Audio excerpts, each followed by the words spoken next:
Hello, welcome to Mermaids and Manatees. My name is Brenna, and I'm an educator at the Whaling Museum and Education Center in Cold Spring Harbor. Today, we're going to learn about something pretty cool. We are going to explore the myth of the mermaid. We're going to discover how the legends of merpeople started. They're a lot older than you think, and they exist all over the world. Are you guys ready? So if I were to ask you guys to describe a mermaid to me, what would that look like? What do you think a mermaid is? I bet most of you would describe something a little bit like this. Do you recognize this mermaid? Yep, that's Ariel from the Disney movie, The Little Mermaid. We think today that mermaids look just like this. They're women, they're young, maybe sometimes they're men, but they have a fishtail, right? And a human upper body, and they live in the sea. Now, believe it or not, the idea of mermaids has been around a lot longer than this movie and a lot longer than the idea of the Little Mermaid. Mermaids have existed in the human imagination for thousands of years. And they haven't always looked like Ariel here. They haven't always been nice. A lot of times they're pretty mean, actually. And sometimes they're not even fish. Sometimes mermaids resemble other animals. So what do you think those really, really early mermaids looked like? Well, to answer that question, we have to travel back more than 5,000 years ago to this place here, ancient Mesopotamia. In this part of the world, thousands and thousands of years ago, people used to describe mermaids. And actually, they looked a little bit like Ariel did right there. This is a carving of a Sumerian mermaid from several thousand years ago. Now, I said mermaid, but it's actually a merman. I don't know if you can see his beard there, but it looks kind of like the merperson that we're familiar with. There's a human upper body and a fishtail. But mermaids didn't always look like this.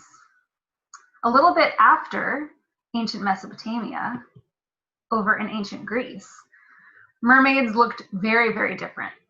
The ancient Greeks believed in mermaids called sirens. These were dangerous creatures that existed way out in the middle of the sea. And their job was to lure sailors to their deaths. They sang these really beautiful songs. And if sailors weren't careful and sailed after the beautiful music, they would crash their ships into the rocks that the sirens lived on. Now, these ancient Greek sirens, they looked very different from what you probably think of a mermaid looking like. You've got an ancient Grecian vase here. This shows a scene from the Odyssey by Homer. In this scene, Odysseus, the main character, he has to sail his ship past some sirens. He wants to be able to listen to the music, but he doesn't want to steer his ship off course. So he asks his crew to tie him to the mast on the ship so that he can hear the song, but that he doesn't accidentally steer the ship into the rocks. All of the rest of his crew, they put wax in their ears so they can't hear the siren song and they aren't drawn to their deaths. Now, in terms of those sirens, I don't know if you guys can see, but they don't look like the Little Mermaid. Here's a close-up image of this vase. And you can see these creatures here that are attacking the ship, they're part human, but instead of being part fish, they're part bird. Very, very different. Now, there are lots of other mermaids that are a little bit different. Elsewhere in medieval Italy, we have a mermaid, a siren, that looks like this. You see there's half human, and then instead of having one fishtail, she's got two. Now, this siren has actually stayed with us. You can still see this exact creature pretty much everywhere today. You guys know where? Well, if you've ever passed by a Starbucks, you might recognize the symbol from the coffee shop there. Now, this symbol is based on that Italian siren that I just showed you. This is not the only mermaid that looks really different. in medieval France, they had a creature called Melusine, and she had wings like a bat that she used to fly around. She also had a sea serpent tail, so she was still a mermaid. There are other places in Central America. There was the Siwanababa, and that creature had looked like a beautiful woman, but instead of having a fish tail, she had a horse's head, also very dangerous. It was her job to lure people into the water and drown them. Scary, right? Mermaids usually have something to do with music. Remember, we talked about those sirens that like to lure sailors into the depths, to crash on the rocks. Well, mermaids often are described playing instruments like the harp or the lute.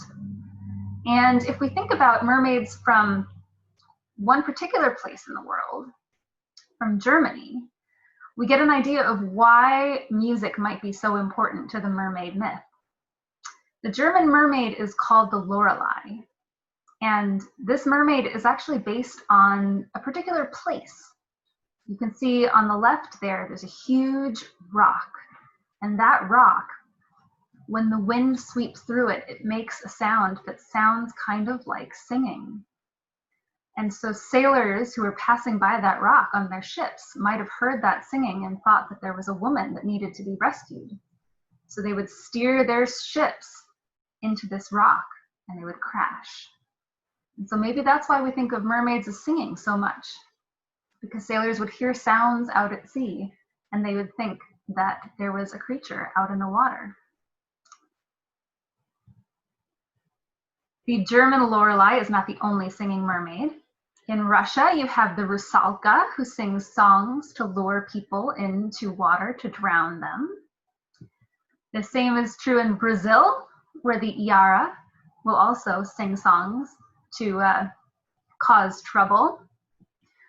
In Scandinavia, there are stories about creatures called Neckar, and they also sing music, although these guys seem to not be entirely bad. Sometimes they sing songs just to entertain sailors. They're not necessarily looking to drown them, so that's pretty nice. Now, how about manatees, right? That's the whole point of this. Well, people have believed in mermaids for so long that sometimes when they see things in the water, they just want to believe that that's a mermaid. And so sometimes when they see other creatures that are not really supernatural, not really mythical like mermaids, their brain tricks them into believing that what they're seeing is actually a mermaid in the water. That happened to a very famous person, Christopher Columbus. Now, Christopher Columbus was sailing off the coast of Haiti in 1493. He and his crew are sailing in pretty shallow waters, and they're in a couple of different ships. Now, one of Columbus's admirals goes and takes his ship on a little bit of an exploratory mission. When he comes back, he tells Columbus that he quite distinctly saw 3 mermaids, which rose well out of the sea. But, the admiral said, they are not so beautiful as they are said to be, for their faces had some masculine traits. This is a direct quote from one of Columbus's writings. So his admiral, one of the guys that works for him, thought that he saw mermaids out in the water. And he thought that not only did he see mermaids, but that they weren't really pretty, that they looked kind of manly. We think as historians that what this admiral was seeing was not really mermaids, but probably manatees. Manatees are really interesting creatures. They're marine mammals. They live in the water. And you can see them here. It might be hard to imagine looking at them now that they might be mistaken for mermaids, but they do this really interesting thing. They're able to swim, but they're also able to kind of pop out of the water upright and look around with their necks, meaning that if they're in water that's kind of shallow and if maybe there's some mist or fog around and you don't get a good look at them, it might be possible to believe that they're actually mermaids if you see them swimming out there in the water. We also think that sometimes manatee skeletons get mistaken for mermaids when they wash up on the beach. We've got a picture here of what a manatee skeleton looks like. There's a mom manatee and her baby manatee right below her. And you can see, you know, this doesn't exactly look like a human skeleton, but because manatees are mammals, I want you to look at their arms. Their arms, which are actually part of their flippers, but their arms have bones, bones that look not too different from the bones in our own arms. And so you can imagine if you are somebody who is walking around on the beach and you happen to find a skeleton that looks like that, maybe the skull isn't even there, but just the body and the arms, it might be possible to believe that maybe this is a mermaid. What else could it be? There's clearly some kind of tail and clearly some kind of arms that look human. It would be pretty easy to realize that, you know, maybe this is a mermaid. But we know better, right? We know that they're probably manatees. Now, that's not to say that mermaids don't exist. I just have never seen one. We're going to change that today, though, because we are going to make our very own mermaid craft. So today we are going to make a paper towel roll mermaid. Now, to do this craft along with me, you need some materials. You will need a paper towel tube, empty, of course. You're going to need some yarn or string to make the hair. If you don't have yarn or string, you can also just use paper and cut it up into really fine little strips and then glue that on instead.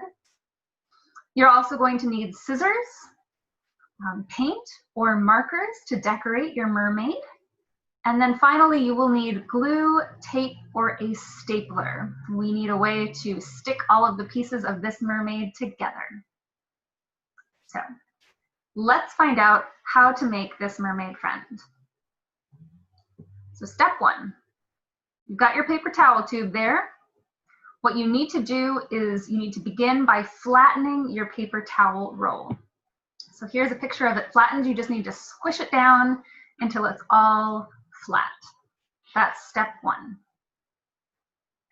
Step two, you're going to cut the top quarter off of the paper towel roll and just set it aside. We're going to use that little piece of the tube as the tail fin later on. Then what you're going to do is you're going to take the main part of the tube, that large part there, and you're going to cut the corners off the bottom to make a V shape. And I've got a picture here to show you what that looks like. So you just want to cut the two corners at an angle off because you want it to start to look like a tail. Do you see how it looks like that? It's straight and then it kind of goes down into a V. That's going to be the tail of your mermaid. So that's step two. Step three, you're going to take that piece, that small piece that you cut off that you set aside for later. You're going to take that piece and cut a fin out of it. To do that, what you need to do is you see how we've drawn a line there on the small tube? You need to draw just a small arc and cut that out. Once you've done that, it'll look like this. Do you see how that's cut out along the curve? Then you want to unfold that and flatten it out so that it looks like a fin.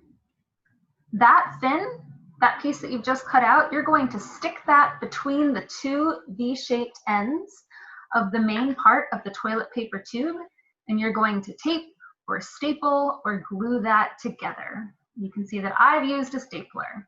So we put that fin right in between the two V's that we cut, and we're going to staple it together. And that is going to be your mermaid tail.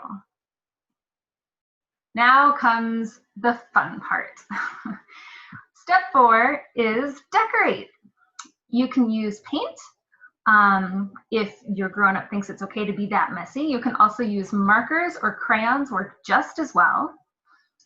You're going to finally end up taping or gluing some yarn or string to the top of the tube for hair. So this whole tube, this is going to be your entire mermaid. So you can see here that I painted the bottom half of the tube to look like the tail, and then the top half is going to be the body.